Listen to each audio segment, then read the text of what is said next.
I'm in the studio this week, the second day of January, tying up some loose ends and getting some things framed for the studio so my walls aren't bare. And there's some odds and ends. I'm doing all odds and ends. I'm printing out price tags on my computer. I'm writing a newsletter. I'm gessoing boards. I'm doing a little bit of everything. But what I'm going to share with you today is something that a couple of people have asked me in the past when I do paintings on my loose canvases, and what do I do with them after that? Now, it's really easy to treat them like a piece of paper, and you can frame them like a regular painting or regular photograph or anything in a larger frame. But what I'm going to do is I'm going to back the one that I'm working on, and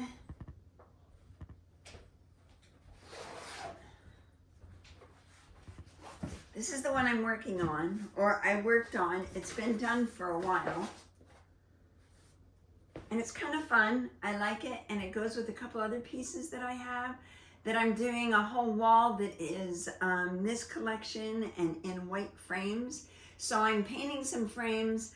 I'm getting ready to back this one, and I'm going to share that with you, how I do it. There's a lot of ways to do it, but I usually do the quickest and most efficient way that I possibly can. So I'm going to share that with you, and yeah, I'll get back to you on the other side. Okay, so here is the process that I'm going to use. I actually have a floater frame that was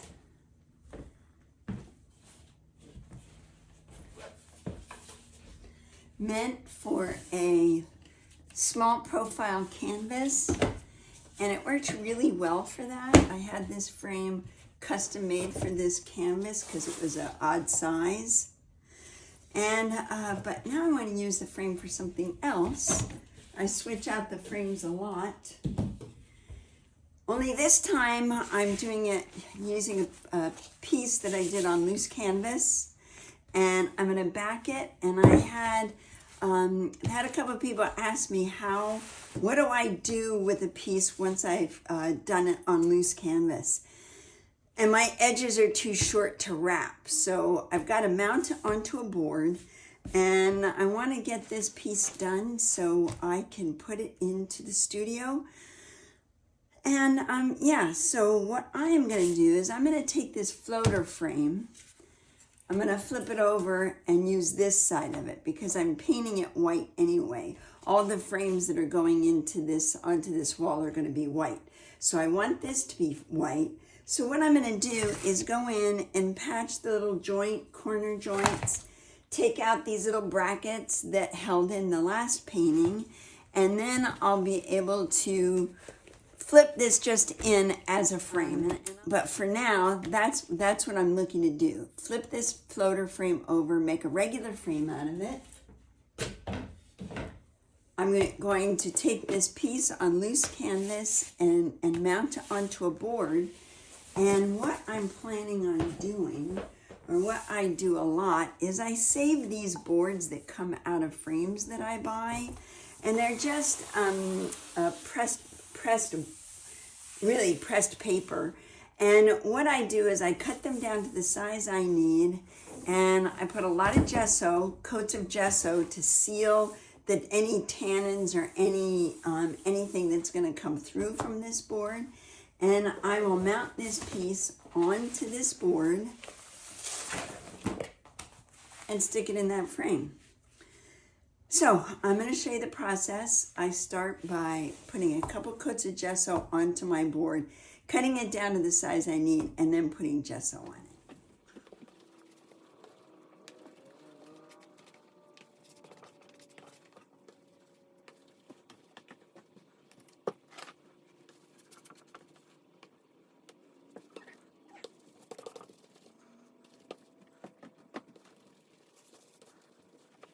Okay, so here we go.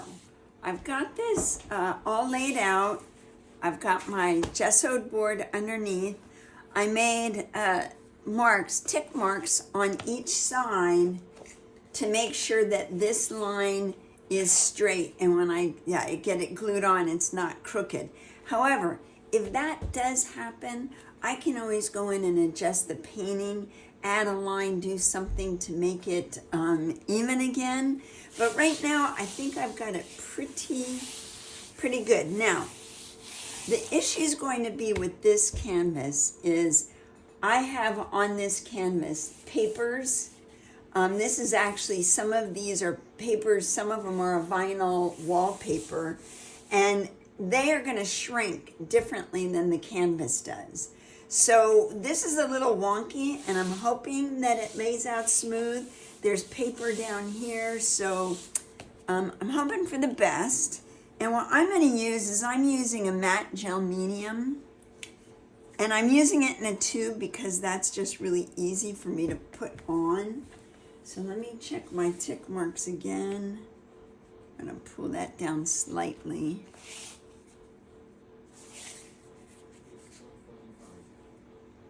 Okay.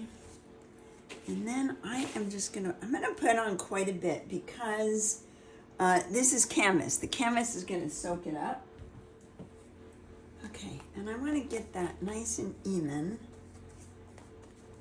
Make sure I get it on my edges. That's really important.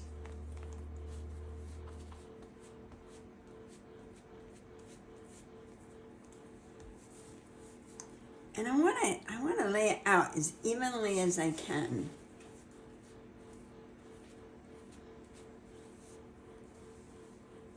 Don't work it too long.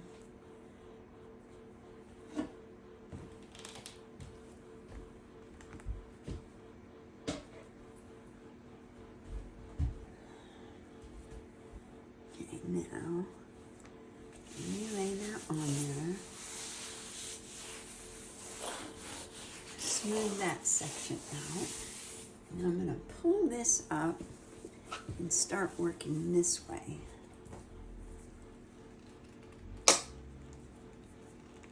It's really convenient having this in a tube. I kind of like that.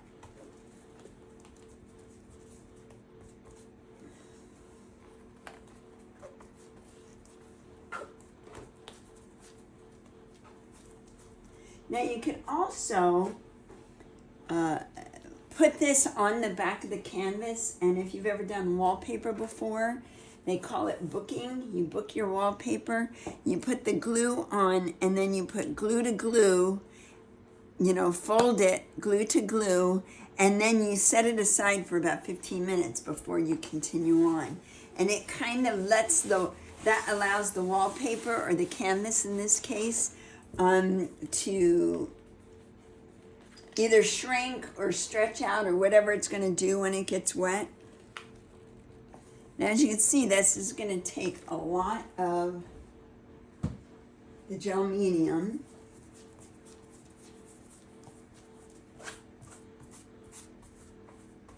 I have to tell you, it feels so good to get this done.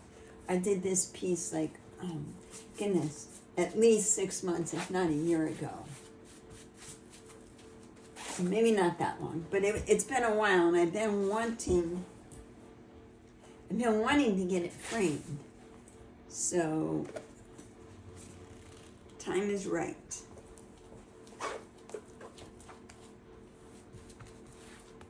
And if you have any questions about this, because it's hard for me to think about all the questions you might have while I'm working on this, but any questions you might have, please put them down in the comments, because I do go through and make sure I can answer them all.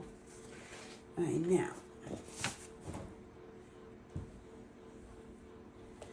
a little roller.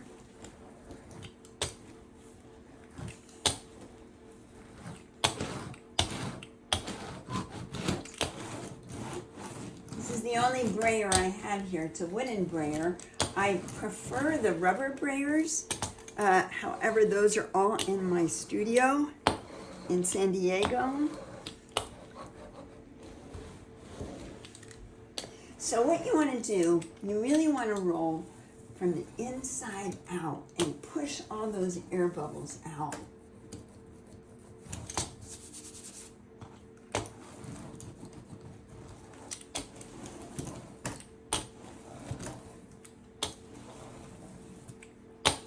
This is a workout. I love this piece of paper. This was a paint palette that I saved the paint palette and was able to use that in a piece of art, which I always love doing.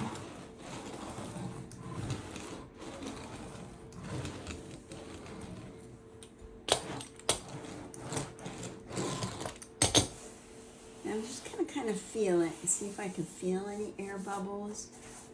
That's actually texture in the piece right there.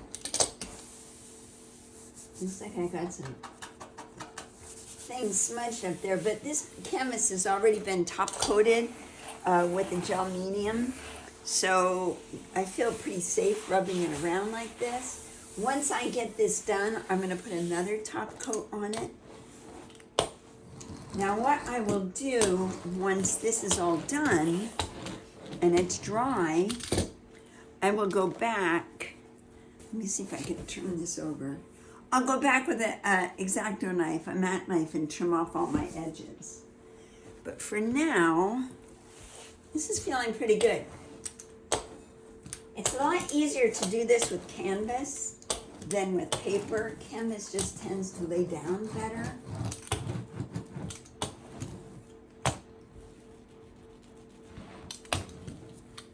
And then what I'm going to do, now that I've got that done,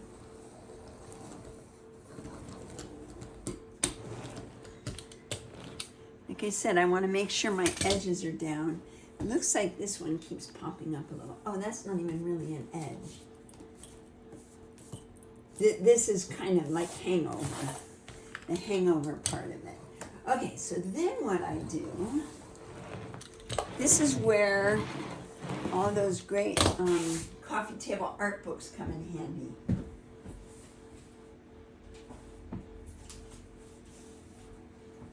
I have a big stack of art books, and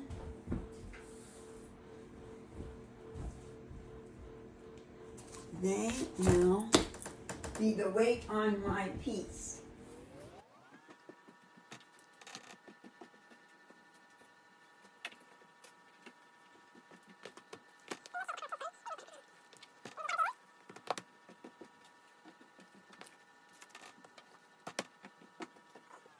Every time I think about cleaning my art library out, my art books out, I remember, wait, I need them for weights.